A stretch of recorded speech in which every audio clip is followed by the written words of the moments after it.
Hello दोस्तों, electromagnet channel में आप लोगों का एक बार फिर से स्वागत है।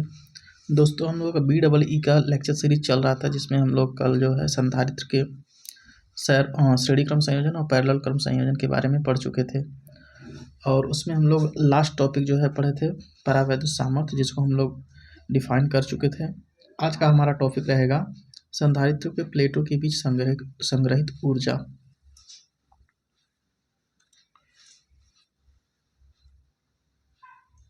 आज का टॉपिक हमारा संधारित्रों के प्लेटों के बीच संग्रहित ऊर्जा है। देखिए दोस्तों, ये जो संधारित्र है, इसका ये पॉजिटिव प्लेट, ये निगेटिव प्लेट है। इसको जब हम लोग किसी बैटरी से जोड़ते हैं तो इसमें वह जो है विद्युत क्षेत्र के रूप में, जो है विद्युत इलेक्ट्रिक फील्ड के रूप में कुछ ऊर्जा स्टोर हो जाती है, जिसको आवश्यकता पड़ने पर हम लोग पुनः यूज कर सकते हैं। तो इस ऊर्जा का परिमाण कितना होता है, इसकी कितनी मात्रा होती है, इसको हम आप लोगों को आज समझाएंगे। तो देखिए दोस्तों, इसको हम लोग इस ग्राफ के माध्यम से समझ सकते हैं।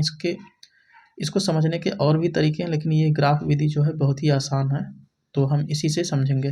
देखिए दोस्तों, चूँकि Q प्रोपोर्शनल टू V होता है, और इसको प्रोपोर्शनल जब हटाएंगे तो यहाँ तो Q बराबर CV हो जाएगा।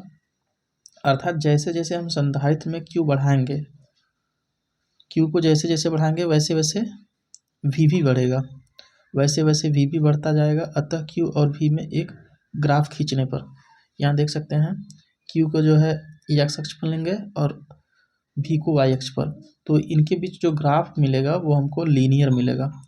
ये शर्त तब है जब C हमारा कांस्टेंट रहे। C हमारा कांस्टेंट वैसे भी होता है, क्योंकि प्रोपोर्शनल के जो है हटने पर तब ये C आया है। C कांस्टेंट रहेगा तो Q और V में लीनियर रिलेशन होता है। तो यहाँ पर देख सकते हैं, एक जो है त्रिभुज के आकार का संरचना बन रहा है। यहाँ देख सकते हैं जो कि त्रिभुज क्या है, OAB, ये एक ट्रायंगल बन रहा है। तो जो संधारित्र में जो एनर्जी स्टोर होगी वो इस त्रिभुज में जो है, इस त्रिभुज के क्षेत्रफल के बराबर होगी। तो त्रिभुज का क्षेत्रफल हम लोग कैसे निकालते हैं, ये एक समकोण त्रिभुज है। देख सकते हैं यहाँ पर 90 डिग्री का एंगल बन रहा है यहाँ पर। तो समकोण त्रिभुज का क्षेत्रफल होता है कि इसका 1/2 बेस गुणे हाइपोटेनियस, या फिर 1/2 बेस आधार गुणे लंब होता है। तो यहाँ पर इसको हम लोग देखते हैं आगे।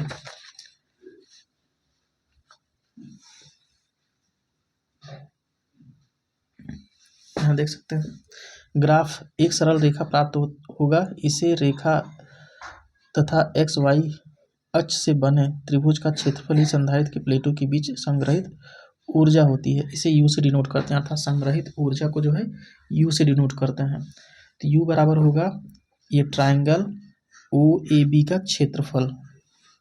तो इस क्षेत्रफल को देखिए, इस सूत्र से हम लोग निकाल लेते हैं, जो अभी पीछे बताया है कि 1/2 बेस गुणे हाइट। तो बेस हमारा OA है और हाइट AB है। देखिए दोस्तों, यहाँ पर इस फिगर में देखिए, बेस हमारा क्या है, OA, और हाइट क्या है, AB या BA कह लीजिए।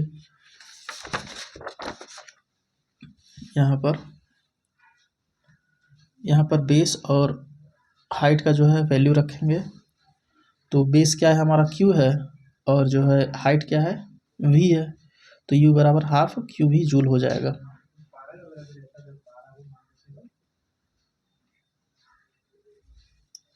अब दोस्तों हम लोग देखिए जानते हैं Q बराबर CV होता है। तो इसी फॉर्मूले से जब Q का मान इसमें रखेंगे तो U बराबर हो जाएगा हाफ CV² जूल। ये भी एनर्जी स्टोरेज का फॉर्मूला होता है। और फिर इस फॉर्मूले में V बराबर Q/C का मान रखेंगे जब, तो एक फॉर्मूला और हमको मिलता है, इसका मान U बराबर 1/2 Q²/C।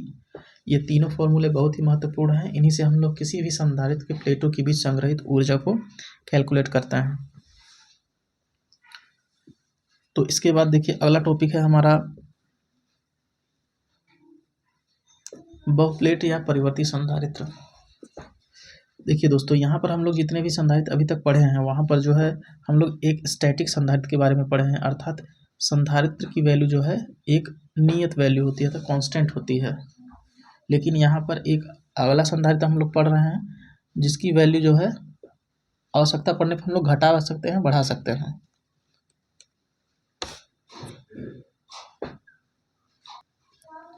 तो ऐसे संधारित्र को हम लोग क्या कहते हैं, बहुप्लेट संधारित्र या फिर परिवर्ती संधारित्र कहते हैं। तो आइए देखते हैं कि इसकी संरचना कैसी होती है।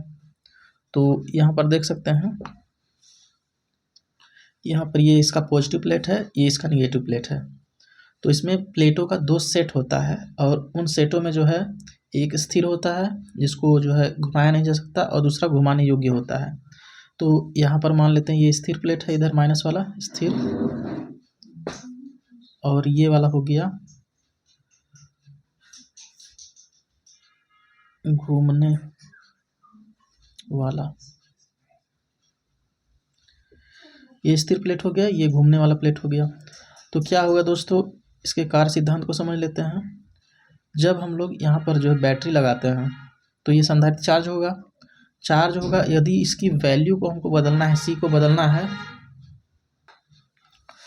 जब इसको सी को बदलना होता है तो दोस्तों हम लोग क्या करते हैं, ये घूमने वाले भाग को घुमाते हैं तो क्या है, जैसे मान लीजिए ये ऐसे इस तरीके से फंसे होते हैं, दोनों जो है इस तरीके से फंसे होते हैं प्लेट। जब घुमाएंगे तो ये देखिए एक दूसरे से अलग होना चालू हो जाते हैं। तो ये जो है क्रॉस सेक्शन एरिया जो प्लेटों का होता है, एक दूसरे के संपर्क में जो रहता है वो घटने लगता है। तो जिससे ए घटता है, क्रॉस सेक्शन एरिया जो है, एरिया प्लेटों का एरिया घटेगा तो सी बराबर होता है epsilon not epsilon R A/D होता है। तो जैसे जैसे ए का एरिया घटेगा, क्षेत्रफल घटेगा प्लेटों का, वैसे वैसे जो है संधारित्र की धारिता बदलती जाती है, घटती जाती है। अब दोनों को जब एक दूसरे के अंदर कर देंगे तो दोनों एक दूसरे के संपर्क में आ जाएंगे तो ए बढ़ जाएगा। तो ए के बढ़ने से जो है संधारित्र की धारिता बढ़ जाती है। इस तरीके से इसका कार्य सिद्धांत होता है। यहाँ पर यही बात थ्योरी के फॉर्म में लिखी हुई है। इसमें प्लेटों का 2 सेट होता है, जिसमें से एक स्थिर प्लेट का सेट तथा दूसरा घूमने योग्य होता है। ये दोनों सेट निम्न चित्र के अनुसार व्यवस्थित होते हैं। यहाँ दिखाया गया चित्र ऐसे व्यवस्थित होते हैं।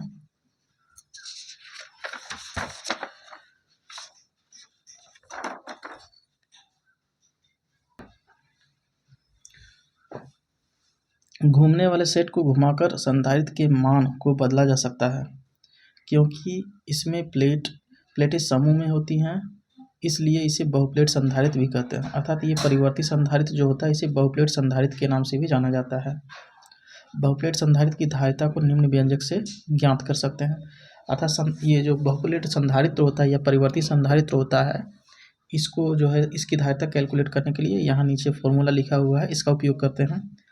धारिता पट्टों की संख्या, जो प्लेटों की संख्या या पट्टों की संख्या बोल लीजिए या प्लेटों की संख्या बोल लीजिए, -1 गुणे विद्युतशीलता गुणे सतह का क्षेत्रफल और उनके बीच की दूरी।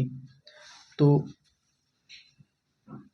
यहाँ पर प्लेटों की संख्या मान लेते हैं n है, तो n में से 1 घटाएंगे, पट्टों की संख्या -1 है तो एप्सिलॉन नॉट ये विद्युतशीलता हो गया, प्लेटों का क्षेत्रफल उनके बीच की दूरी फैरड होगा। यहाँ ये बात लिखी हुई है कि n प्लेटों की संख्या है, a प्लेटों का क्षेत्रफल है और d प्लेटों के बीच की दूरी है। इसके बाद अगला टॉपिक है हमारा संधारित्र का आवेशन। देखिए दोस्तों, संधारित्र किस तरीके से आवेशित होता है और किस तरीके से विसर्जित होता है, यही आगे के हमारे 2 टॉपिक हैं। तो यहाँ पर देख सकते हैं नीचे जो है परिपथ दिखाया हुआ है, ये परिपथ आप लोग देखिए, ये रहा सर्किट। इसमें जो है संधारित्र के आवेशन को दिखाया गया है कि संधारित्र किस तरीके से चार्ज होता है और उसका टाइम पीरियड क्या होता है, चार्जिंग इक्वेशन क्या होता है, इसको हम लोग इसमें डिफाइन करेंगे।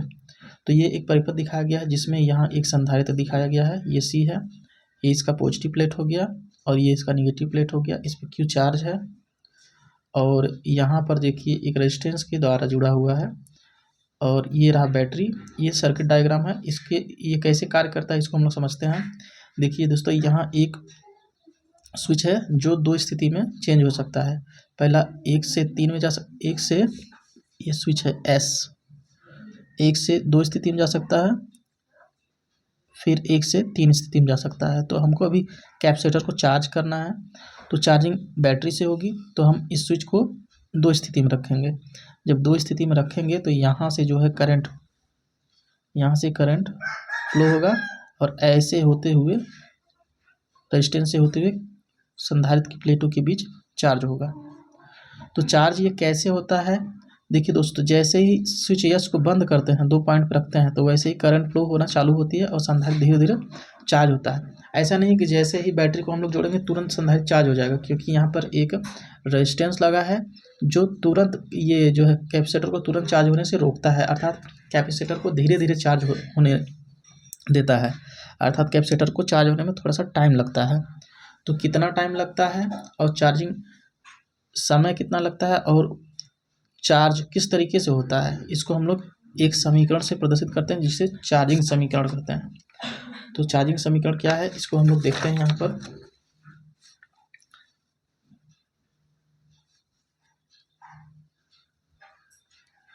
देख सकते हैं, जब स्विच 1 3 स्थिति में होगा तो संधारित्र बैटरी ई द्वारा आवेशित होगी। किसी समय टी के अंतर्गत संधारित्र की प्लेटों के एक्रॉस संग्रहित आवेश Q को निम्न व्यंजक से ज्ञात किया जाता है। अर्थात जो बैटरी से संधारित्र में जो आवेश ट्रांसफर होगा, इसको किस फॉर्मूले से हम लोग जान सकते हैं। Q बराबर Q नॉट 1 माइनस ई की power minus t by C R coulomb. इस इक्वेशन से हम लोग जान सकते हैं कि कितना समय में, यानी किस सेकंड, मान लीजिए 2 सेकंड, 4 सेकंड, 10 सेकंड, कितने समय में कितना हमारा जो है संधारित्र चार्ज हुआ है, इसको हम लोग कैलकुलेट कर सकते हैं। यहाँ टाइम दिया हुआ है और यहाँ सी हमको पता ही है, और जो है आर का वैल्यू भी दिया रहेगा सर्किट में, और ई का मान हमेशा जो है, ई का मान हम लोग यहाँ लिखते हैं 2.718 इतना होता है ई का मान। इसके बाद यहाँ जहाँ Q नोट आवेश का प्रारंभिक मान है, अर्थात यहाँ Q नोट क्या है, आवेश का प्रारंभिक मान है जब जो है बैटरी से जोड़ते हैं उस समय का मान, और Q तात्क्षणिक मान है। तात्क्षणिक मतलब किसी समय जब हमको t समय पे, मान लीजिए 2 सेकंड पे ज्ञात करना है तो यहाँ 2 सेकंड के लिए मान निकल जाएगा, 3 सेकंड के लिए निकालना है तो यहाँ तीसरे सेकंड के लिए निकल जाएगा, 4 सेकंड के लिए निकालना है तो यहाँ 4 सेकंड के, मतलब जिस क्षण हम लोग ज्ञात करते हैं उस क्षण के लिए ये Q हमको मिल जाता है, इसीलिए इसको हम लोग तात्क्षणिक मान कहते हैं। देखिए दोस्तों, दिए गए परिपथ का समय स्थिरांक, अर्थात यहाँ जो चार्जिंग सर्किट दिया हुआ है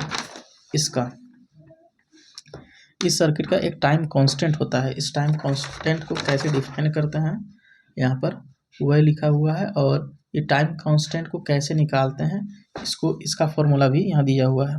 देखिए दोस्तों, सी आर को परिपथ का टाइम कांस्टेंट या समय स्थिरांक बोलते हैं। ये सी आर क्या है, जो कैपेसिटर की वैल्यू है और उसके श्रेणी में जो रेजिस्टेंस लगा हुआ था उसी का गुणा करके हम लोग टाइम कांस्टेंट को निकाल सकते हैं। टाइम कांस्टेंट को जो है टी से लिखते हैं।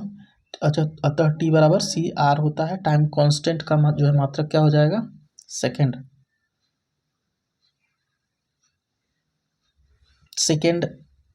सॉरी दोस्तों, टाइम कांस्टेंट, हाँ टाइम कांस्टेंट का मान हो जाएगा सेकेंड, क्योंकि टी का मान जो है, टी को हम लोग सेकेंड में ही नापते हैं। इसके बाद समय स्थिरांक की परिभाषा। समय स्थिरांक संधारित्र के पास में वोल्टता के अंतिम मान के 0.632 गुना मान तक वोल्टता पहुंचाने के लिए लिया गया समय होता है। अर्थात समय स्थिरांक क्या होता है, देखिए दोस्तों, समय स्थिरांक ये हमारा सर्किट है, जब ये डिस्चार्जिंग का सर्किट है, यहाँ चार्जिंग की स्थिति में जब रहेगा तो यहाँ ऐसे स्विच जुड़ा रहेगा जो इस तरफ है। तो समय स्थिरांक क्या होता है, यहाँ पर जो कैपेसिटर है, कैपेसिटर का मान लेते प्रारंभिक जो आवेश था Q नोट था, तो इस Q नोट आवेश का 63.3% या 63, देखिए यहाँ पर लिखा हुआ है 63.2% या